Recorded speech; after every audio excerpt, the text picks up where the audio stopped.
What's up, college football addicts? Today, I'm going to give you a comprehensive rundown of all of the important upcoming dates that have to do with conference realignment. I'm also going to talk about the single most important date that FSU, Clemson, and UNC fans need to know and why that date is so incredibly important. So for you fans joining us for the very first time or folks coming back, thank you for watching College Football Addiction. Do me a favor real quick.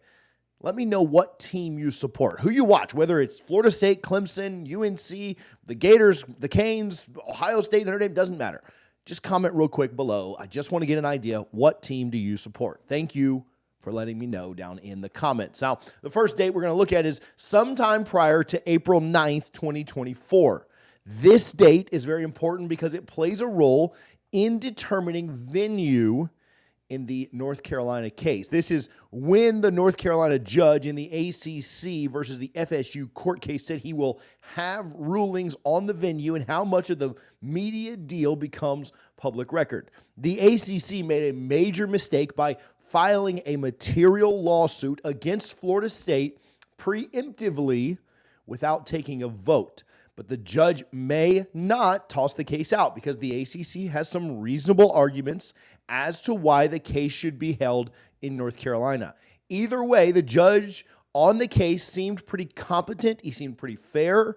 He's a UNC grad, so I don't think it really matters where this case is held. I also talked with an attorney that was present for the hearing last Friday, and that attorney was a Florida State grad who very much thought that the judge was very competent, very fair, not really worried about a lot of local or hometown politics that could end up screwing over Florida State and thus the other members of the ACC that are looking to get out.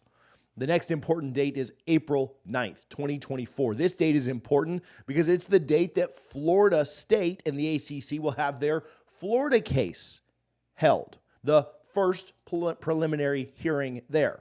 Now, this hearing will play a key role in determining venue in that case. One of three outcomes can happen. The North Carolina and Florida judge could agree on the venue and think that it should be in Florida. The North Carolina and Florida judge could agree on the venue and think that it should be North Carolina.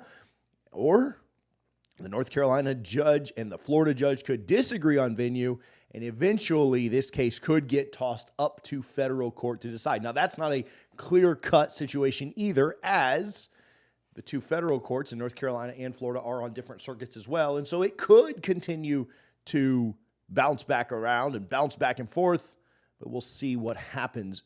The 9th, coming up in just a couple of weeks of April, is a very important date. June 30th, 2024 is an important date because it's the last day the ACC can vote on something without including SMU, Cal, and Stanford. This means it's likely the last date that the ACC could theoretically be broken apart by a power move by the prior Magnificent Seven, plus needing one more. As noted recently by the North Carolina chair, after this date, the addition of SMU, Cal, and Stanford would increase the vote requirement to more teams. Instead of needing 8 of 15, you would now need 10 of 18. The idea of trying to get to 10 teams to dissolve this conference is very, very far-fetched. I think it's going to be tough to get to 8 at this point. But I do think that 10 is almost an impossible thing to happen. And so June 30th, a very important date. July 1st, the very next day. This date is important because it is the date that SMU, Cal, and Stanford join the ACC. ACC membership grows from 15 to 18 teams. 2/3 votes now means 12 members to approve items, and 3/4 votes now means 14 members to approve items within the ACC. Now, August 15th, 2024 is a very, very important date. It's one of the most important because it's the deadline for any member to notify the ACC that they are leaving the conference. When they would leave that conference would be June 30th, 2025, and they would not play football in the ACC or any sport in the ACC in the fall of 2025 and beyond. The date, in theory, is incredibly important, but in reality, it's becoming slightly less important with the court cases. Part of the settlement of the case will be the date that Florida State and Clemson, and when they file UNC, will officially leave. Now, this settlement absolutely must come prior to February 2025 for reasons we'll get to in just a few moments. But I'm personally expecting a settlement prior to that date. I personally believe that we will have an answer before we get to that August 15th deadline. August 22nd, 2024 is an important date because it's when the fall 2024 football season starts. The first year of the 12-team college football playoff, beginning with 4 on-campus playoff games in December, a national title game on January 20th, 2025. February 1st, 2025. This date is important because it is the date that ESPN must notify the ACC that they are either accepting or rejecting the media contract. It's the end date to change from February 1st, 2027 to February 1st, 2036. It would extend it by that period. What makes this date so incredibly important is that ESPN isn't going to agree to the change and extend the end date out without knowing who is in the conference. ESPN can't risk extending the grant of rights without knowing where Florida State, Clemson, and UNC are going to be. Also, I've heard from numerous sources who said that ESPN wasn't happy about the ACC adding Stanford, Cal, and SMU. These teams don't add value to the conference. I'm sorry for those in the comments who will take offense to that, but they don't add value to the conference from a TV revenue dollar standpoint. I'll say it that way. They're good institutions who do some things very well, academics and some other sports as well, but they don't add value monetarily to the conference. Furthermore, if FSU, Clemson, and UNC are no longer in the conference, ESPN is very likely going to force a renegotiation of a new rate with the remaining ACC teams in order to extend the deal. And this is far less of a negotiation and far more of a hostage situation because if the ACC refuses, the media deal certainly will not be extended further.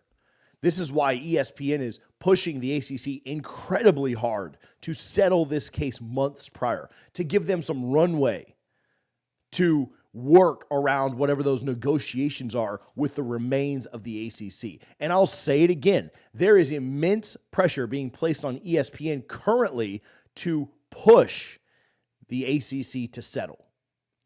There is immense pressure on ESPN to not extend the ACC contract until these teams are fully out. And this pressure is coming from multiple places. It's coming from both the SEC and the Big Ten, so they can collect their new teams free of charge. This pressure is coming from at least 3 different state governments, including Florida, North Carolina, and South Carolina, who all want to make sure that their teams are not left behind. And this political pressure on ESPN is especially coming from the Florida government because the Florida governor supports FSU even prior to all of the conference realignment talk. He initiated major changes to Disney, which cost them hundreds of millions of dollars, and all of that has stood in court. Bottom line is Florida and Disney have to live with each other, so I can't stress how important it is that politically ESPN wants to avoid fighting the state of Florida government at all costs. They've already had those fights and they've already lost them.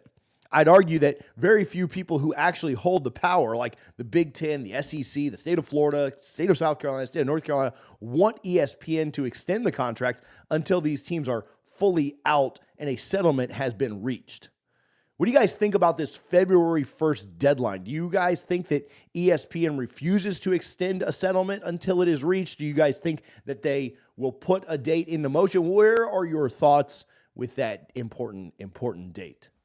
We'll go a little further out in the future, June 30th, 2025. This is an important date because it would be the last date that schools who met the August 15th, 2024 deadline, it'll be the day that they exit the ACC.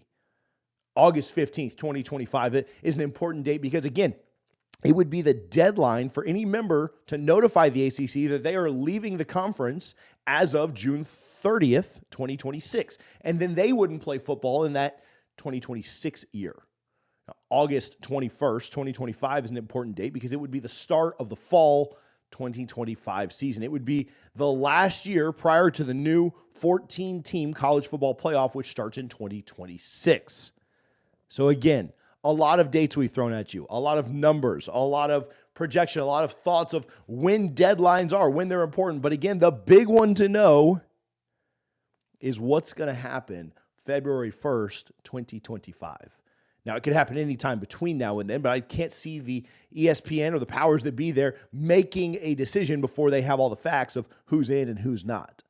Let's talk about all this down in the comments. Remind me again, let me know what team you cheer for. Even if you have another comment you want to talk more about it, let me know what team you cheer for. Sometimes I can tell by your handle if it's Tigers fan 25. Let's talk about that all down in the comments. Hey, I appreciate you guys for tuning in. Make sure you're locked in with the channel. I appreciate you guys for being part of us here at College Football Addiction.